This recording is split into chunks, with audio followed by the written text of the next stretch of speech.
Hello everyone and welcome to this week's video. I'm in Blenheim where they produce all that lovely New Zealand wine today. It's been a bit of a challenge getting here. There are only a few roads across the South Island of New Zealand, and we found our route was blocked by a forest fire, necessitating an extra 5 hours driving to backtrack to the coast.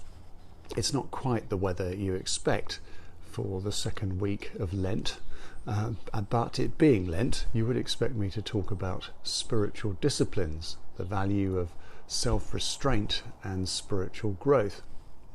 None are things our society values very much, thinking them a bit odd and extreme. True happiness, according to advertising at least, consists in the accumulation of possessions, particularly those that demonstrate your fashionable discernment and social status. I don't underestimate the challenge these traditional spiritual practices present to us in normal life. The church where I became a Christian taught me the value of the quiet time, an uninterrupted time of prayer and Bible reading with the Lord at the beginning of every day. Also spiritual reading and times of retreat. As a student, that wasn't very difficult to organise. It's not very hard to organise when you're retired. It's much less achievable in other phases of life.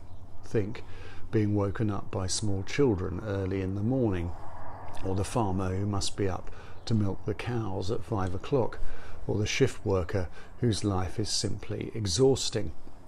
It's not surprising that church members often delegate the spiritual stuff to the paid professionals while they get on with normal life.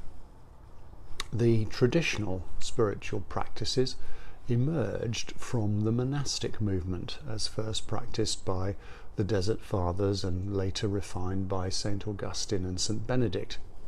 They were given a fresh impetus by Ignatius, founder of the Jesuits, and by St. Francis in the 13th century, who at least acknowledged that spiritual practices needed to be practical outside the disciplines of the monastery.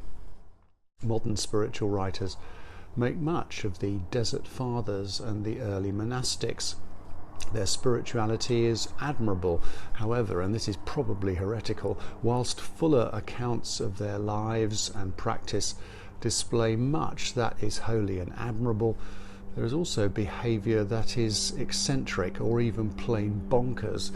A lot of what they did and believed looks bizarre to modern eyes, certainly not the paradigms of holiness we might have expected. We are confronted with a real challenge here.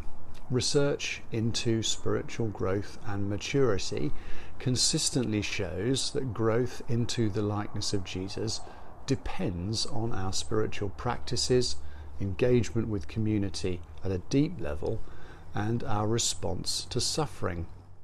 My experience here in New Zealand confers with observations in the UK. Churches that tend to grow live out what we call the full fat Christianity that such disciplines and practices produce. But engaging with these spiritual practices beyond going to church on a Sunday is very difficult. We need to find models that we can take with us into the everyday. So here is a practice or discipline that I have been growing in through some of the inevitable frustrations of travelling. Reframing 5 hours of extra driving as an opportunity to see more scenery, for which I'm grateful. The scenery is spectacular here, as you can see behind me. As Paul said, give thanks in all circumstances. I could cultivate the trust in God's provision that had we continued the same route, stopped by the forest fire, something worse might have happened. It would be a spiritual discipline to pause, reflect, and ask why these frustrations might make me so cross and irritable, and then to repent of that and ask for God's help to cultivate the gift of patience. These could all be done in the moment, not requiring a special holy place.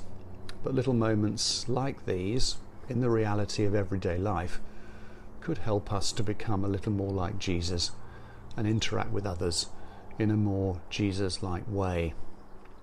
As it happened, the final hour's detour turned out to be rather glorious, and I'll fade out to a clip that Deborah took. I hope vicariously you might find it as exhilarating as I did.